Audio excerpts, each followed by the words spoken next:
Indeed, you're watching Good Morning Kenya. This is Entertainment Thursday, where we do everything entertainment and everything in between. But before we get to that part, I want to have a small conversation with young people right here on Entertainment Thursday.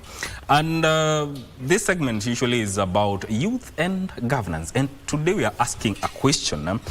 Is the youth voice truly considered in governance? What do you think about that? Is the voice of youth truly considered in matters to do with governance? And joining me in studio today is Kilonzo Mbuvi, who is a governance expert. Welcome to the program. Thank you, Mike. And also Clive Lupao, who is a public policy expert. Welcome to the program. Thank you very much. How are you doing this morning? Niko fiti kabisa. Nice, nice. Sasa, tuanze hii conversation. Na nitaanza na Kilonzo. Do you think the youth voice is truly considered in matters to do with governance? Thank you, Mike. The very available and honest answer and the truth about it is a no. Why is that? Yeah, because for a very long time, the leadership of this country has been taking us for granted. They have been assuming us. They have been taking us for a ride. They have been stumbling on us. So it is a no, because they have been taking advantage of us so that they maintain their status quo, so that they keep, you know, that village, that community of politicians for their interests, to serve their families, to serve their personal interests. But until 25th of June last year, we said no. That status quo, we have to interrupt it. We have to come to an end of that. And we changed the discussion, we changed the conversation, and we are here today, and our voice is rising, and we are taking our steps. We are taking our position. We are going into that leadership. We want to be the president today. We can be the deputy president today. We are taking the leadership role of this country. Yes. And yes, the youths of this country can do it. Do you think the role of the voice of the youth now is heading in the right direction? Yes, the events that you have, very correct. Very correct. Because I will keep on referring us to the events of last year, till date. Because of that, they have tried to stuff us into that very small space that youth, you can be given handouts, so that you can support and you can maintain our status quo. And we have changed that conversation so that we get into that space of making the decisions of this country, so that we get into that space, which is our rightful space, which is our constitutional right, to get into that space of leadership, so that we define our future. They have been a long time saying that we are the leaders of tomorrow. It is now when we are that tomorrow. Tomorrow has come. Ni sahi. Ni sahi, sahi. Clive, tomorrow imefika. Sasa, ataka maoni yako. First of all, do you think that voice, that young voice, the voice of the youth is truly considered? Yes, you air your grievances, but do you think it's truly considered in matters to do with governance? Thank you, Mike, for this invitation today. And let me greet our voters. Good morning. So I'd like to begin by saying that I think the young people of this country have become like a Trojan horse. They have become like a computer virus in the system of this country. And why do I say that? I say that because the owner of this computer, who is His Excellency President William Ruto, has identified the virus in the computer, but instead of doing the necessary thing of finding mechanisms of removing that virus, he has decided to downgrade the operating system of the computer to an older version, from, let's say, Windows 10 to Windows 7, by bringing in Raila Odinga into his government, thinking that the older operating system is going to solve the virus in the computer. But by doing that, he needs to understand that an old operating system, it has a weaker defense mechanism. It has more vulnerabilities than a new operating system, such that even the keyboard is not working. You press W, it gives you Y. You press X, it gives you A. And you could see that the other day, because they signed an MOU, Raila Odinga signed an MOU with President Ruto on Friday, that seeks to bring them into a form of agreement in government. But 2 days ago, when His Excellency Honorable Raila was in Mount Kenya for a function, he said that he's not in government. So you can see the keyboard is malfunctioning already. So to come to your question, I feel like, just like my colleague has said here, the young people do not feel represented in government. And I feel the reason for this is because there's a fundamental difference. There's a fundamental difference in ideology between the young people and the older generation of this country. I'll give you an example. If you go to a football match today between AFC Leopards and Gor Mahia at Kasarani Stadium, yes, the young people in that stadium who will be watching the game are just concerned about their team winning, whether you're supporting AFC or Gor Mahia. But the older generation in that stadium will be thinking, if Gor Mahia wins today, maybe the Luos will look superior to the Luyas. The older generation will be thinking, if AFC Leopards wins today, maybe the Luyas will look superior to the Luos. They'll be thinking, how many Luos are in the first 11 of the Gor Mahia football team? How many Luyas are in the first 11 of the AFC Leopards team? So you can see the fundamental difference. And I'll give you another example. Yesterday in the Senate, yes, you could see the CS for Water, His Excellency Eric Muga. Yeah. He had a very hard time explaining to the senators what he's doing in his ministry and the challenges that he's facing, especially with development, especially like, Twake Dam. And many people were asking, if young people were seeing these videos, they would go online and they would criticize the CS based on what he was saying, based on the arguments he was putting in Parliament. But if you look at the people from, let's say, Meru County, where the CS come from, or the Mount Kenya region, they would hold a press conference and they would say our person is being fought. Because the Honorable CS was told to go back and arrange himself so that he can come back next week and answer the questions better. So I feel like the differences, this kind of differences between the younger people and the older generation is what is bringing that lack of, there's no common ground. So there's a gap. There's a gap in trying to, there's no linkage.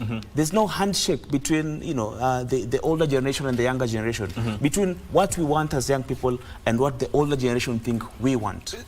Kilonzo, now that there's a gap, how are we going to bridge it? Because we are talking about, you're amplifying your voice about what you want as youth of the country, but then again you feel like whatever you say is not being taken or considered. How do we bridge that gap? Maybe I take you back to the history of politics of this country.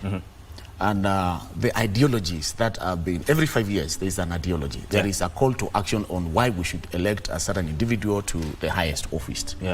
So when you look into the history of this country, we have been exposed to a politics of tribes, to a politics of you are a Kamba, you are a Kikuyu, you are a Luo, and all that. But, I'm just building a case towards your question. So when you look at that history, it has been informed on the grounds of tribes. Like my colleague has said, that when you hear a certain minister from a certain region or a leader from a certain region, when they are attacked, or maybe not even attacked, they have been put to accountability. Talk to us about you're in charge of water, you're in charge of this ministry. Then you are put to accountability on maybe the expenditure of your budget in that area. Then your community will come in defense that our person is being attacked. So that tribal card, every time, every 5 years is coming on board. Another thing still on the history of the policy of this country is also the issue of why do we really vote? Why do we, every 5 years, why are we going to vote for representation? You look at it and you find that our politicians have been taking us again for a ride, because they think that because we are the majority, by then we are the majority, and we have the voice, and we will call the shots. In the progressive elections, we are going to call the shots, because they think that we are now the majority. They can use us for, 100 shillings, 20,000 you divide among 100 youths. So they have been taking advantage of that. At the end of the day, you see that it is not issue-based politics. It is the masses so that we can maintain our status quo. So now, how to bridge the gap is number one, let us forget about the tribalism, which is now the current conversation and what has called the current revolution. By the way, the revolution is still alive. Since last year, the revolution is still there. We are talking about, Mike, wherever you come from, you may be a Kikuyu, we don't mind about that. Our issue today is, when I get to a public hospital, am I going to get drugs? When I'm applying for a placement in any of the public universities, am I going to be placed there regardless of where I'm coming from? I will not give money, but it is on merit. Issue-based. That road in that village is supposed to be tarmacked. Every time we are talking of the Singapore of today, there's a time we were at the same level with Singapore. What did they do? They went into issue-based politics. They did not look at you're white, you're a black, you're a Christian, you are a Muslim. So the conversation today, the bridging the gap today is we must disrupt that old fabric of politics, that conventional way of doing politics in this country. And we must stand firm into looking into what are the issues that are affecting the Komoni Mwananchi. Yes. What are the issues that are affecting the citizenry? Because in this country we have the potential. Is it minerals we have? We talk of dates every time. What dates, what is this public debt? Can we just, there's a lot to speak about. There are so many issues with this country. I get your point. Yes. And also there's the aspect of, spoken of service delivery, Yes. which also, do you think governance affect how services, quality services are afforded to Kenyans? Yeah, of course, there's a lot that that governments need to do for the young people, and most of the time you find that the people in governance do not listen to what the people want.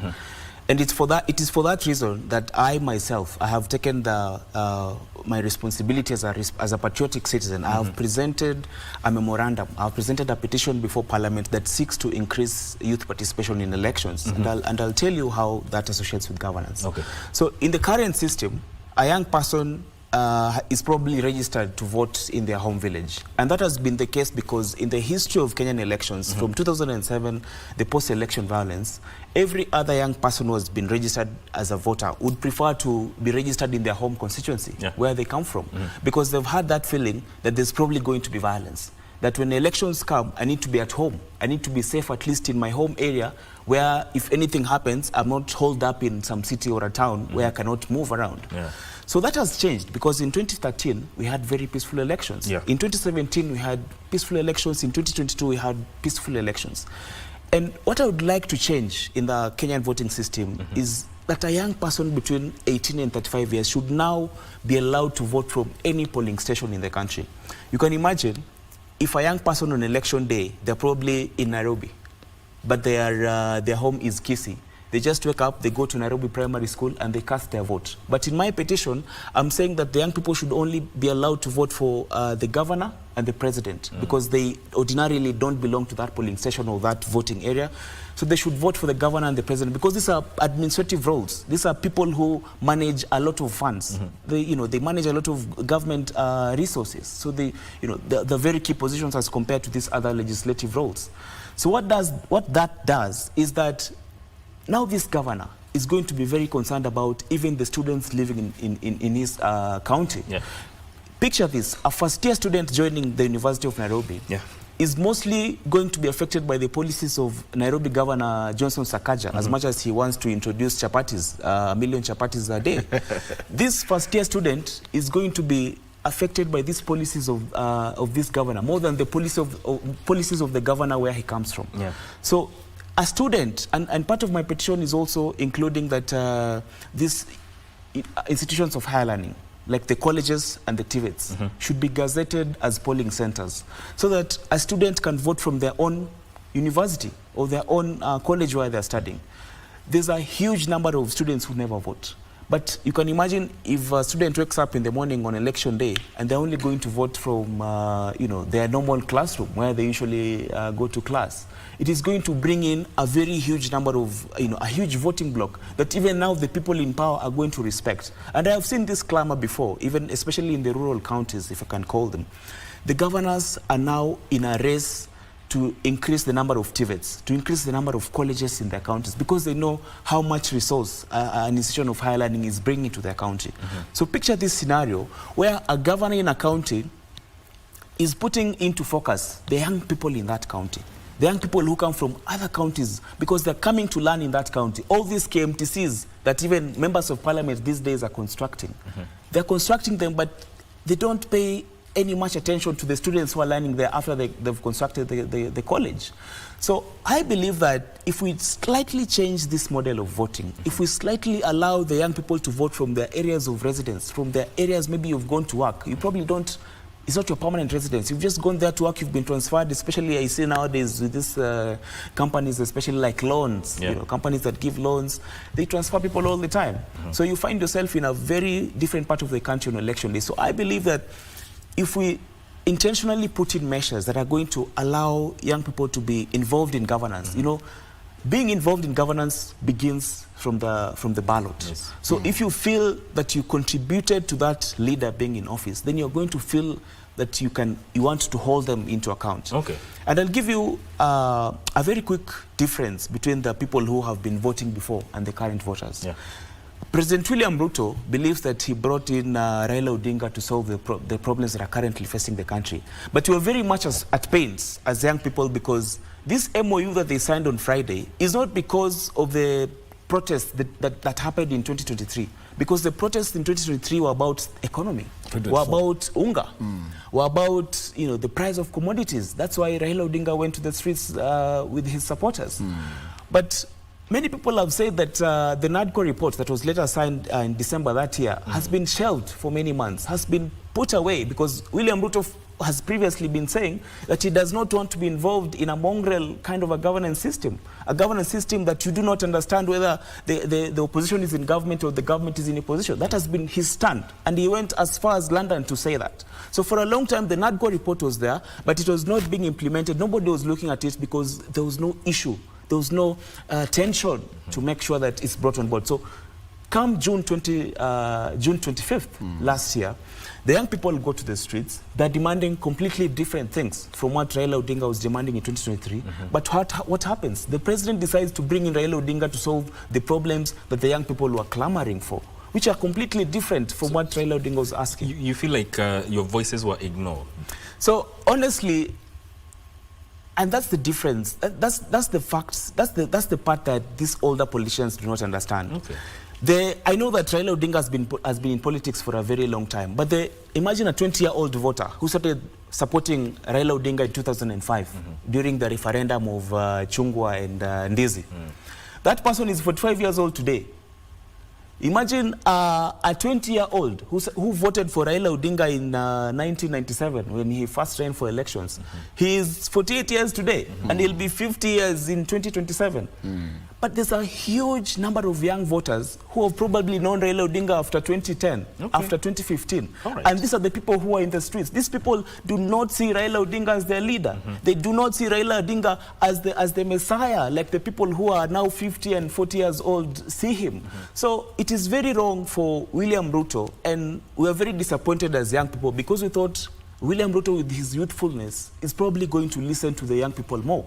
But he is still leaning on the solutions that have been used before and have proven to be working in the past, but they cannot work in the future. Be that as it may, let's look at the electoral processes. Do you think whatever Clive is proposing will actually work for the youth and actually make sure that most of them take the responsibility of voting in the next elections?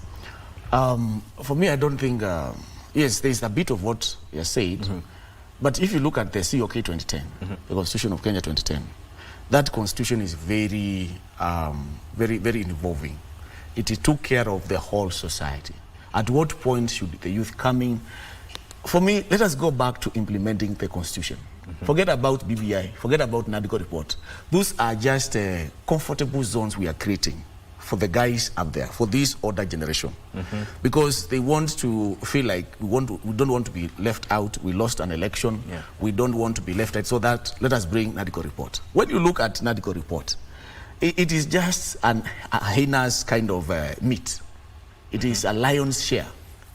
It is a NADCO report for some people. It is not a Mwananchi thing. Because when you look at it very well, we are proposing, let us have a prime minister inside there. And that prime minister, you can be sure of, it is not going to be a youth. It is going to be some guy on top there. You see, it is just a reward system, because we feel like we lost an election. So for me, it is very systemic. They have ensured that, let us ensure that our youth will not be involved into matters governance of this country. So you think if these reports are shelved and the constitution is fully implemented, we'll do away with tokenism kind of politics? Yes. Let us go back to the COK of 2010. For example, when after the constitution was brought, look at, immediately after that, who became the president? President Kibaki. Look at the very simple economic structures and policies that he put into place, into governance. It is the first time we saw a lot of borders coming in. And that was a very direct way of solving the unemployment challenge in this country. So that COK brought in a good governance policy, economically and also socially. So remember, every time we are talking about politics, we will always make a reference to Kibaki. And it is sometimes very good to study what are these governance policies that he implemented that time and they worked for. Kibaki brought in the Vision 2030. Let us look into Vision 2030. If we implemented Vision 2030 to the latter, today we could be slightly close to Singapore that we talk about. For example, we are talking about Vision 2030, we are talking about Concert City. How have the successive governments implemented the Concert City? There has been a lot of politics and a lot of siphoning of money and public funds through Concert City. Today, as per the Vision 2030, Concert City today would be operational. Today.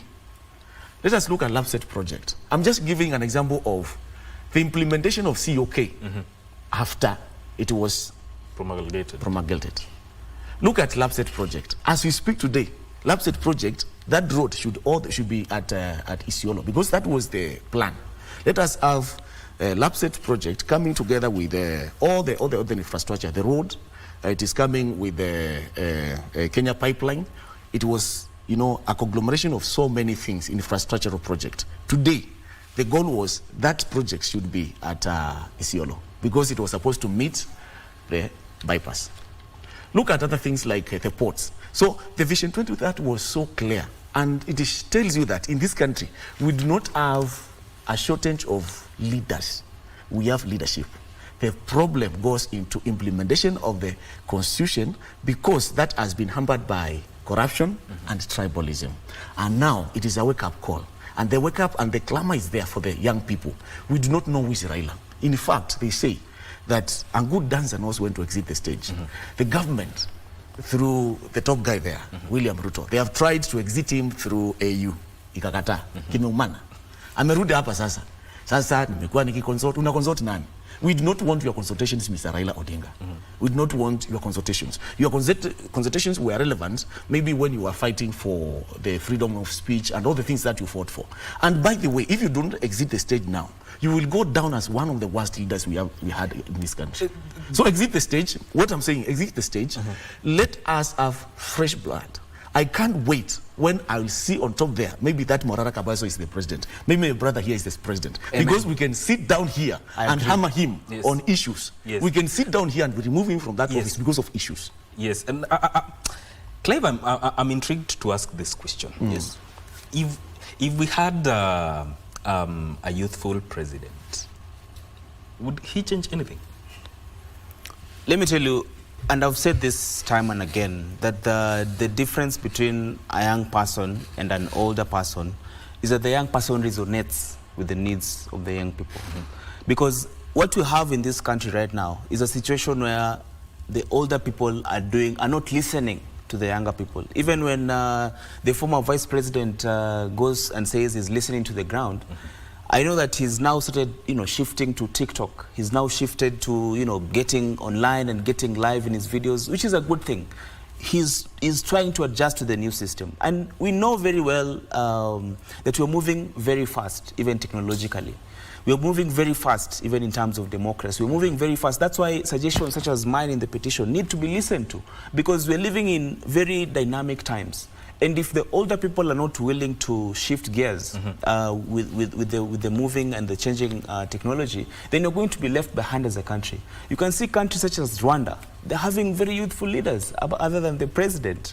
But there are many other countries in the world, like South Africa, people can vote from anywhere. You can even go and register, like in the US, you can register on voting day and vote on that day.